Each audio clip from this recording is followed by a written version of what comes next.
বিকেল ৪টা পর্যন্ত সময় দিলেও দাবি না মানায় সচিবালয়ের সামনে অবস্থান নিয়েছেন জগন্নাথ বিশ্ববিদ্যালয়ের শিক্ষার্থীরা। সেখানে আছেন আমাদের সহকর্মী সাব্বির রোজ। আরও বিস্তারিত জানবো তার কাছ থেকে। রোজ, শিক্ষার্থীরা সচিবালয়ের সামনে কি বলছেন? প্রশাসনের পক্ষ থেকে কোনো আশ্বাস পাওয়া গেছে কিনা? আর যেসব শিক্ষার্থী হাসপাতালে চিকিৎসা নিচ্ছেন তাদের ব্যাপারে কোনো তথ্য আছে কিনা আপনার কাছে? সুরভি, আমি ঠিক সচিবালয়ের মূল যে গেটটি রয়েছে সেই গেটের সামনে রয়েছে।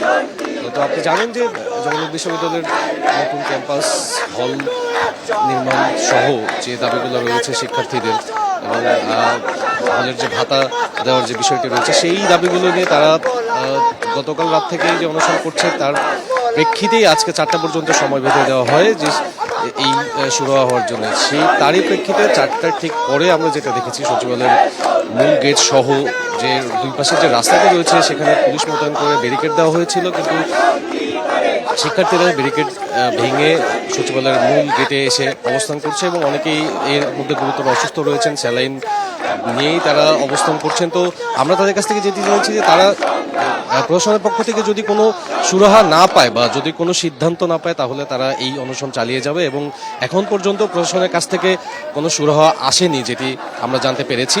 তো এই এই বিষয়ে আরো বিস্তারিত জানাবে আমাদের সহকর্মী লগ্ন, সেখানে সকাল থেকে ছিলেন। তো আমরা তার কাছ থেকে যদি একটু শুনি যে এই যে আজকের যে ব্যাপারটি রয়েছে, আপনি তো সকাল থেকেই ছিলেন বা গতকাল থেকেই ছিলেন, তো আসলে মূলত এই দাবি দেওয়া যদি একটু শর্টকাটে বলতেন এবং তাদের এখনকার চাওয়া কি মূলত?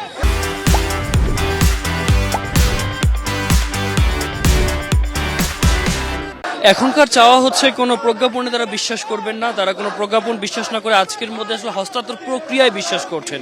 এখানে যে প্রজ্ঞাপন জারির কথা বলা হয়েছিল এটার জন্য তারা অপেক্ষা করেছিল, এর আগেও কালো বিলম্ব হয়েছে, কিন্তু আজকে কথা হচ্ছে আজকে এসে যেন আজকের মধ্যে যেন সেনাবাহিনীকে হস্তান্তর করা হয়। কোনো আলোচনার প্রজ্ঞাপন না, বরঞ্চ কাজটাকে হস্তান্তর করে দেওয়ার প্রজ্ঞাপন জারির জন্য তারা এখানে বসেছে।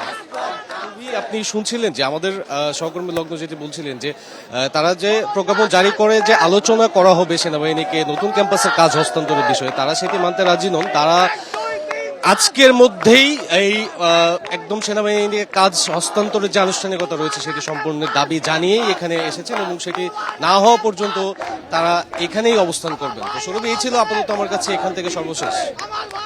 সাব্বির রোজ, ধন্যবাদ আপনাকে বিস্তারিতভাবে জানানোর জন্য।